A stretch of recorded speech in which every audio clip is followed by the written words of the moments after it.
ఆంధ్రప్రదేశ్ని మెడికల్ హబ్గా హ్యూమన్ క్యాపిటల్గా తీర్చిదిద్దాలనే ఒక గొప్ప ఆశయంతో అనేక అద్భుతమైన సంస్కరణలను తీసుకొచ్చినటువంటి ఏకైక నాయకుడు మా నాయకుడు జగన్మోహన్ రెడ్డి గారు. మరి 6 నెలల కాలంలో మనం చూస్తూ ఉన్నాము. ఏంటయ్యా జరిగింది అంటే, ఆరోగ్యశ్రీని ఏమాత్రం కూడా పట్టించుకోవడం లేదు. ఆరోగ్య ఆసరా ఊసే లేదు, సురక్ష ప్రస్తావనే లేదు, ఫ్యామిలీ డాక్టర్ లేదు, నాడు నేడు లేదు, కొత్త మెడికల్ కాలేజీలు లేవు, అట్టకెక్కిన 108, 104 సేవలు. అంటే ఒకసారి ఆలోచన చేయండి. జగనన్న హయాంలో మా నాయకుడు వైఎస్ జగన్మోహన్ రెడ్డి గారి ప్రభుత్వంలో ఏ విధంగా రాష్ట్ర ప్రజలకు వైద్య సేవలు అందించామనేటువంటి విషయం. ఒక ఆరోగ్యశ్రీనే తీసుకుందాం. మరి ఆరోగ్యశ్రీ పేదవాడి ఆరోగ్యానికి ఎంతగానో భరోసానిచ్చినటువంటి పథకం ఆరోగ్యశ్రీ. మరి ఆరోగ్యశ్రీ మనం చూసినట్టయితే ఉన్నటువంటి ఆరోగ్యశ్రీని మనం మెరుగులు దిద్ది 3257 ప్రొసీజర్లకి మనం తీసుకువెళ్ళాం. అలాగే నెట్వర్క్ హాస్పిటల్ యొక్క సంఖ్యని కూడా గతంలో ఎన్నడూ లేనటువంటి విధంగా మనం పెంచడం జరిగింది. 5 లక్షల వరకు వర్తించేటువంటి లిమిట్ ఉన్నటువంటి మరి ఆరోగ్యశ్రీని 25 లక్షల వరకు కూడా మనం పెంచి తీసుకువెళ్ళటం జరిగింది. అలాగే ఇక ఆరోగ్యశ్రీకి ఒక సరికొత్త డైమెన్షన్ని యాడ్ చేస్తూ ఆరోగ్య ఆసరా అంటూ ఒక పేషెంటు ఏదైనా సర్జరీ అయ్యి మరి అయిన తర్వాత డిశ్చార్జ్ అయ్యి ఇంటికి వెళ్ళి కోలుకునేటువంటి సమయంలో, అంటే రికవరీ పీరియడ్లో వారికి ఆర్థికంగా ప్రభుత్వమే అండగా ఉండాలి అని భావించి జగనన్న ప్రభుత్వం ఆరోగ్య ఆసరా అని చెప్పి ఒక రోజుకి 225 రూపాయల చొప్పు నుంచి గరిష్టంగా 5,000 వరకు మరి ఫినాన్షియల్ అసిస్టెన్స్ని అందించి ఆ రోగి కోలుకునేటువంటి సమయంలో కూడా ప్రభుత్వము ఏ విధంగా ఆరోగ్య ఆసరా అంటూ అండగా ఉన్నటువంటి పరిస్థితులు మీరందరూ కూడా చూశారు. మరి ఇప్పుడు అలాంటి గొప్ప ఇనిషియేటివ్స్, అలాంటి గొప్ప నోవెల్ స్కీమ్స్ని ఏదైతే జగన్మోహన్ రెడ్డి గారు తీసుకొచ్చారో అవేవి కూడా మరి ఇప్పుడు మనకు పూర్తి స్థాయిలో కూడా మనం చూసినట్టయితే ఏ మాత్రం కూడా పట్టించుకోకుండా నిర్లక్ష్యం వహిస్తున్నటువంటి కూటమి ప్రభుత్వాన్ని మనం చూస్తూ ఉన్నాము. ఇక మనం చూస్తూ ఉన్నాము కూటమి ప్రభుత్వం ఏర్పడ్డాక మరి చంద్రబాబు నాయుడు గారి నాయకత్వంలోని ఈ కూటమి ప్రభుత్వం ఒక పద్ధతి ప్రకారంగా ఆరోగ్యశ్రీని ఏ విధంగా కూడా నిర్వీర్యం చేస్తున్నారో మనం చూస్తూ ఉన్నాము. ఆరోగ్యశ్రీ బదులు ఆరోగ్యశ్రీ అసలు అవసరమే లేదని, ఏవో ఇన్సూరెన్సు స్కీమ్లని, ఏవో పాలసీలని ఒక పద్ధతి ప్రకారం మనం చూస్తున్నట్టయితే ఆరోగ్యశ్రీని అనారోగ్యశ్రీగా మార్చేస్తున్నారు. ఇక ఆరోగ్య ఆసరాన్ని ఏమాత్రం కూడా పట్టించుకోవట్లేదు, ఊసే లేదని చెప్పొచ్చు. ఇక నెట్వర్క్ హాస్పిటల్ల పరిస్థితికి వస్తే చెల్లించాల్సినటువంటి పెండింగ్ బిల్స్ ఏమాత్రం కూడా చెల్లించడం లేదు.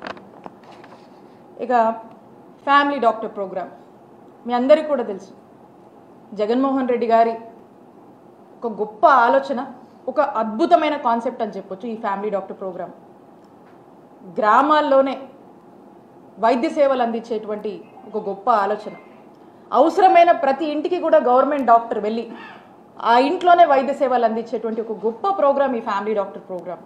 మరి ఈరోజు చూస్తుంటే ఇక ఈ ఫ్యామిలీ డాక్టర్ ప్రోగ్రామ్ కూడా ఏమాత్రం కూడా ఈ కూటమి ప్రభుత్వం పట్టించుకోనటువంటి పరిస్థితి. ఇక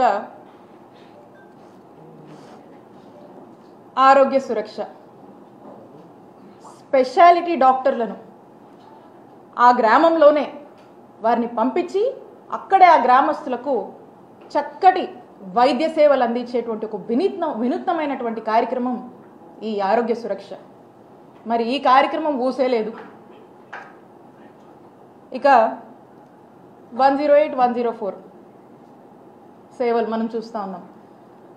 ఆనాడు వైఎస్ రాజశేఖర్ రెడ్డి గారు 108 అనే అంబులెన్స్లను తీసుకురావటము మనం అప్పుడు అప్పటి నుంచి ఇప్పుడు కూడా ప్రజల కోసము, పేదవాడి కోసము, ఏ ఇబ్బంది అయినా, ఏ ప్రాణాపాయ పరిస్థితుల్లో అయినా కూడా వాళ్ళకి ఎంబటే అందుబాటులో ఉండే విధంగా ఈ 108 సేవల్ని వారు ఇంట్రడ్యూస్ చేశారు. ఈ 108 అనేది దేశానికే ఆదర్శంగా నిలిచింది. ఈరోజు మనం చూస్తే దేశం మొత్తం కూడా 108 వెహికల్స్ మనకు కనిపిస్తాయి. ఆపదలో ఉన్న వాళ్ళని రక్షిస్తూ, కాపాడుతూ ఎక్కడికి వెళ్ళినా కూడా మనకి ఇవి దర్శనం అవుతూ ఉంటాయి. అలాంటి ఒక గొప్ప ఇనిషియేటివ్ని ఆనాడు వైఎస్ఆర్ గారు తీసుకొస్తే అదే మన నాయకుడు జగన్మోహన్ రెడ్డి గారు మరి ఈ 108ని, ఈ 104ని రివాంప్ చేస్తూ, దీన్ని స్ట్రెంగ్తన్ చేస్తూ అనేక రిఫార్మ్స్ వీటిలో తీసుకురావడం జరిగింది. మనం చూసినట్టయితే ఈ 104 వెహికల్స్ని 976 కొత్త వాహనాలు మనం కొనుగోలు చేశాం. ఈ 108 అంబులెన్స్ చూస్తే 768 వరకు కూడా తీసుకెళ్ళాం. గతంలో మనం చూసినట్టయితే మనం అధికారంలోకి వచ్చే నాటికంటే అప్పటి టీడీపీ హయాంలో 531 ఉండేది. వీటిని మనం 768 వరకు కూడా పెంచాము. ఇవే కాకుండా ప్రత్యేకించి ట్రైబల్ ఏరియాస్ కోసం ప్రత్యేకించి 104, 108 వెహికల్స్ని కొనుగోలు చేసి అద్భుతమైన సేవలు ప్రత్యేకించి వారికి అందుబాటులోకి మనం తీసుకొచ్చాము. అంటే పేషెంట్ని ఒక గోల్డెన్ అవర్లో రక్షించుకోవాలనేటువంటి బాధ్యత జగన్మోహన్ రెడ్డి గారి ప్రభుత్వానికి ఉండింది కాబట్టి ఇవన్నీ కూడా మనం తీసుకొచ్చాము. ఇవి తీసుకురావడమే కాదు, చక్కగా వీటి యొక్క ఇంప్లిమెంటేషన్, వీటి కోసము ఎమర్జెన్సీ కాల్ సెంటర్స్, వీటిని మానిటర్ చేయడము, అండ్ ఇంతకుముందు లేనటువంటి అడ్వాన్స్మెంట్తో ఉన్నటువంటి వెహికల్స్ని మనము తీసుకొచ్చి, అలాగే ఇంతకుముందు ఉన్నటువంటి వెహికల్స్ కూడా ఏదన్నా కండిషన్లు లేకపోతే మనకే ఎక్కడో రోడ్డు మీద ఎక్కడో ఆగిపోతున్నదో కాదు, మనమే వాటిని చెక్ చేసి, వాటి కండిషన్ చెక్ చేసి మనమే కొన్ని తీసేసి మళ్ళీ మనమే కొన్ని కొత్తవి తీసుకొచ్చి దాంతోపాటు ఇంకా కూడా ప్రజలందరికీ ఎక్కడ కూడా అంతరాయం కలగకూడదు అని చెప్పి బ్రహ్మాండంగా ఇటు సేవలు ఉండాలి అని చెప్పి మరి మనం ఇవన్నీ కూడా తీసుకొచ్చి స్ట్రెంగ్తన్ చేసి మనం ముందుకు వెళ్తూ ఉంటే మరి మంత్రి గారు మాట్లాడుతూ ఉన్నారు, ఏదో జరిగిపోయినట్టు, అసలు ఏదేదో అయిపోయినట్టు, అసలు మన జగన్ గారి హయాంలో అసలు ఏం బాగాలేదన్నట్టుగా మంత్రి గారు మాట్లాడుతూ ఉన్నారు. మరి మంత్రి గారు తెలిసి మాట్లాడుతున్నారు, తెలియ మాట్లాడుతున్నారు, నాకైతే అర్థం కావట్లే. మీ అందరికీ కూడా తెలుసు, జగన్ గారి హయాంలో మా ప్రభుత్వంలో 108 సేవలు ఫోన్ చేసిన 15 నిమిషాలకి, అర్బన్ ఏరియాస్లో ఫోన్ చేసిన 15 నిమిషాలకి వెహికల్ అక్కడ ఉండేలాగా మేము దానికి కావాల్సినటువంటి చర్యలన్నీ కూడా తీసుకున్నాం. మరి ఈ రోజున కూటమి ప్రభుత్వం వచ్చాక ఎవరన్నా ప్రాణాపాయంలో ఉండి 108కి ఫోన్ చేస్తే గంటల తరబడి కూడా వెయిట్ చేయాల్సినటువంటి పరిస్థితి. అంటే ఒక్కటి ఆలోచించండి,